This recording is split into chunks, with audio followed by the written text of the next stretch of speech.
that won't do it to us. Wait.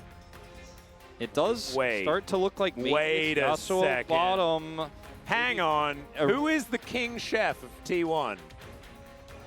I believe that's Carrier. We might just have Well, I mean, the Aurora Senna bottom lane. or it's Kennen support.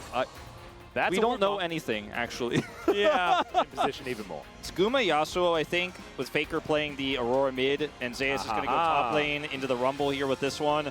Just not happy to play the Aurora into Rumble, keeping this one a little bit close to the chest until the Play around vision and controlling what you know. See how it works. We hop into the Rift. Because of her ability to trade with max health with her passive, she can actually, you know, kind of take a hit and then trade really well with it and then buy some space with weirding as well.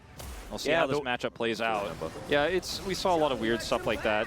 Taking a look at the game state, by the way, T1 obviously with no plate protection here are going to do a lot.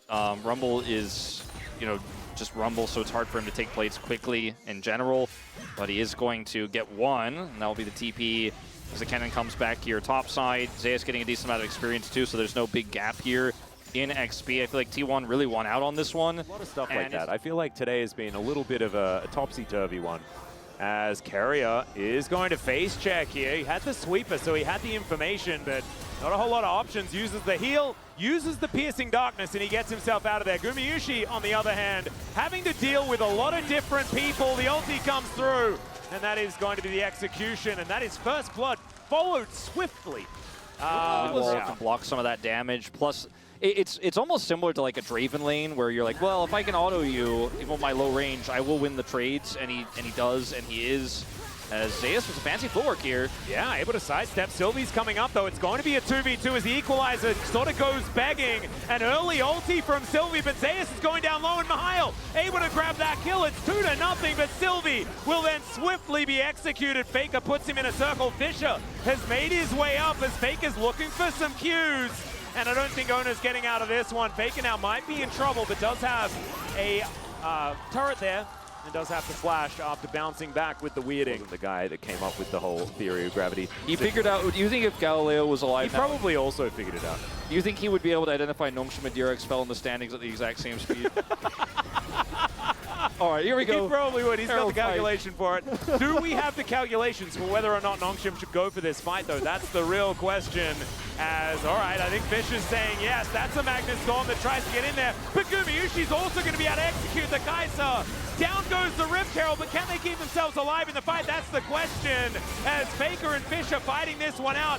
Ona does get stunned up. That's going to stop the rest of the battle. But T1 here, again, both top laners have teleport, but it's hard for Mihail to go because he will just get stunned by the Kennen if he decides to opt in. So just kind of a, okay, they're backing away. Maybe he will TP in. Nongshim really want this dragon. It's Ocean and Chemtech, so the soul is going to be valuable. Here comes Jiwoo on the side. Double teleports in as well as Jiwoo really, Faker just looking for him. You can tell what they're looking for, but there is the dragon taken down by Ona. Circle goes down. Fisher's health bar is melted, but it's T1 that are lying on the ground. Faker taken down, and Nongshim, they wipe them all.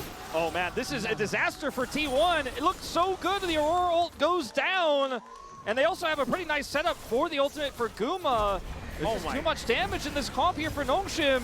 Vitals re-engage as well, very clean. And that's not only going to be the dragon goes over, it's not the team fight win only, it's going to be the turret taken as well, and inner turret. Yeah, I'm like really struggling to get these words out here because I'm so shocked by Nongshim potentially giving us our second upset of the day here. Remember, this match matters for better and clearer setup for fights. And you know what? They are just going to start the Baron because look at how much control they have. Look at T1. They can't see anything. What are they going to be able to do? They're going to walk in over a billion different versions of vision.